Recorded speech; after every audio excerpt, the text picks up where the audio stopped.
Hello folks, I'm going to talk about reincarnation today. Do you like the picture? Head towards the light. That's what you've got to do, just head towards the light. Alright. Okay, reincarnation. Death is no escape, perhaps. You can't change the world, you can only save yourself, but if you save yourself, you'll change the world. The Tao, which are yin and yang, are the foundation of all knowledge, and they strongly suggest that reincarnation is real. Yang is spirit and eternal, it's subject to direct, straight yang time, and yin is matter and it's finite. It's directed and powered by yang, and it's cyclic yin time. So spirit is eternal, but matter is cyclic. It's the wheel of incarnation. So what if reincarnation is true and you have to come back here? Well, I can't prove reincarnation, but for the sake of the argument, I'm going to assume it's true and follow some logical paths to see what follows. I'm going to try and lay out what I'd consider could be an extreme and imminent threat that reincarnation poses, if true, to you personally, and how you might avoid it. So firstly, what is reincarnation? I'm going to explain my understanding of the whole theory. Reincarnation and liberation. Life is a test of character set by the gods. It's also the lesson. So it's a combined lesson and test all in one, with the aim of teaching you to become good. We're in a kind of nursery for immature spirits. Here we can be quarantined from the rest of creation until we learn to control our own thoughts and emotions. Until we can do that, we're just like screeching children, not really fit to be allowed in adult company. That's why we're here. Life offers plenty of opportunities to experience evil and decide that you don't like it for yourself, and so decide to be good. Of course, you could decide to be evil, that's the other choice. But you have to be presented with a thing to know whether you like it or not. And free will is the highest law of creation, so you can't be forced to learn, you can only be encouraged. If you want it, you'll be given every opportunity to learn what you need to pass the test. Nothing you need to know is hidden if you look, but it will appear to be hidden if you don't look. If you choose not to take the test, i.e. this life, seriously, then you can, but you'll die, you'll lose all of your memories, and be quickly reborn in a new body to continue the testing. This cycle could theoretically continue indefinitely. You could be born, have a crap childhood, become very narcissistic as a response to that, spend your whole life defending your ego and being ruled by your emotions, never learn anything important, grow old, die, have your memory harvested by demons and sold for cash, perhaps, and start again. What does happen to those memories when you die? It does make me wonder. So anyway, when you pass the test, you can leave the wheel of incarnation, and you don't have to die and be reborn anymore. You can retain your memories, and you don't have to go through any more harsh and unloved lives on earth, only to then forget them. When you pass the test, you graduate from the care of the mother, yin, into the care of the father, yang. This is what you want. It's everything that everyone wants, but we're all too lost in the dark to remember. This is nirvana, it's paradise, and it's immortality. It gives you huge freedom, nothing to fear, and it's a lot of fun, I would imagine. But you have to pass the test to get there. You have to become a more perfect, not such a douchebag version of yourself. So, if reincarnation is real, you will be born back into the society you just left. I've heard many people say about the declining state of the world, well, by the time it gets really bad, I'll be dead, so it won't affect me. Well, this would be false in this case.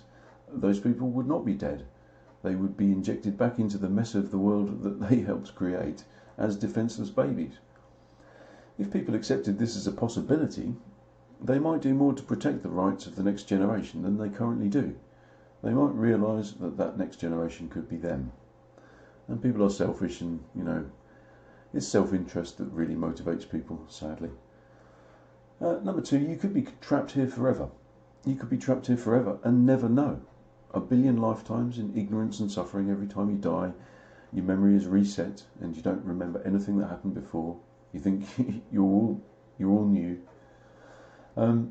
Losing everything you worked for, everything you learned, every time, having to start from scratch over and over, totally vulnerable to all manners manner of abuses and harms, as children often are in this sad world, and it would just depend on your choices. Well, maybe hell is Earth in the future. If all the good people get to leave this place and only the evil are left, then what happens? Well, the world becomes more evil. If one could be reincarnated forever, and the world becomes so bad it's impossible to pass the test and leave, i.e. you're so traumatised you can't think, that sort of thing, that would fit the Christian idea of an eternal hell, but perhaps in a marginally more plausible way.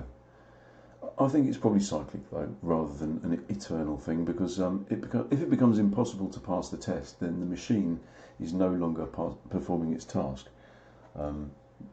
This is the point of this level, this universe, whatever you want to call it. It's to perform the task of producing useful people. But hell could last quite a long time. There could be a period in which this universe stops producing souls and just locks down into some kind of hellish tyranny. Who knows? And the planet is going in a bad direction. Freedoms, justice and everything else that's good are being lost, and few people seem to really care about it. We could have a very dark future, including a tyrannical world government, a global thought monitoring and pre-crime detection network, mandatory transhumanism, Agenda 2030 smart cities, no rural living, no trees, no car ownership, no private business, no cash, depersoning, starvation, total environmental destruction. And, it looks like the people who are planning Earth's future are the team from 2000 AD comic who invented Judge Dredd, the megacities and the cursed Earth. Maybe the powers that be are modelling our future on the Borg from Star Trek. You're going to join us all up into some big AI system and control our thoughts and our actions and everything. And if no one's going to stop them, then why not? Why not connect everyone to a computer and erase their individuality? They don't seem to care too much, really, do they? If they cared, they'd make sure to find out what's actually going on here. Who am I? Where am I? Does God exist? Where's the exit? How do I get out of here? Those are the questions they would be asking, first and not last. And number 4, if reincarnation is true, and reincarnation has to be linked to liberation, there has to be a way out of it, then you are missing out on all of the good stuff while you're here. You're in a nursery for spiritual infants. You've got very little freedom, the company is terrible, and the teachers are literally demons. You're imprisoned in a weak and clumsy body that needs constant maintenance, and it limits your intelligence and the amount of fun you can have. You've no idea who you are, everything you think you know is likely false, and you will live and die never knowing the first thing about life, unless you eat from the tree of life. And the tree of life, in my understanding, is the 4 elements. It's life in action. And to eat from it is to do science and gain knowledge, because the 4 elements show you how to understand the Tao and God. Anyway, I've got 2 number 4s. That's shocking, isn't it? Sorry about that. So number 5, you've got nothing to lose and everything to gain. You can't really die. All you can do is stay in prison or leave. That's the only choice you really have. The only thing you should fear is having to stay here on Earth in prison/school, resitting the same exams over and over, basically wasting your time and having a bad time. Nobody likes school, man. We all want to get out of there. There's no value in preserving your life if it stands in the way of you passing the test. So you should have no fear of death, only fear of failure. If you pass the test, you can leave the prison of school and be truly free. No longer a slave to your stupid emotions and ideologies, but their master instead. Keys to the Taoverse in hand, because everything comes in 2 forms and there must be 2 universes. And this must be the dark one. Yeah, it frees you. So what's not to like about freedom? I guess a lot of people don't like freedom and they prefer slavery. But there are some out there who do and would like to be free of this place and the slavery that it entails. Because the goddess is jealous. The goddess Yin controls the earth. Yin is Satan, she is the adversary, and she's the opposite of Yang. She's unfair, harsh, contrary, capricious, spiteful, selfish, fearful, and hungry. She's inadvertently the best teacher ever, though, because of this. Yin receives. She is the ever empty, needing to be filled black hole, or indeed the black cube. Yin is powered by you. You are not the top of the food chain. She is. And your attention and emotion feeds her. Here, you are food, and she's sucking in the loose like a vacuum cleaner. So, if you feel like milling around a large black object or sticking one on your head, perhaps you should consider the symbolism. So a large part of her doesn't want you to leave the nursery or pass her test, because then she would lose her food source and her company and narcissistic supply. The mother doesn't want to let her children grow up and leave the nest. She fears loneliness and rejection and hunger. Yin is the archetype of the goddess who eats her own children. Cronus, Saturn, was the Greek titan who ate his own children, ostensibly, according to the myth, and he was eventually forced to regurgitate them. Well, this represents slavery. This is what it really means. It's a god or a patriarch or something who enslaves its creation or its children. But they were eventually released, as I hope that we all will be by our own efforts, eh? But anyway, this is the nature of Yin. She is the devil, the goddess. She is the Cronus. Yin is slavery, Yang is freedom. And so this is why the earth is said to belong to Satan. Matter is Satan, it's Yin, and it's here to test you.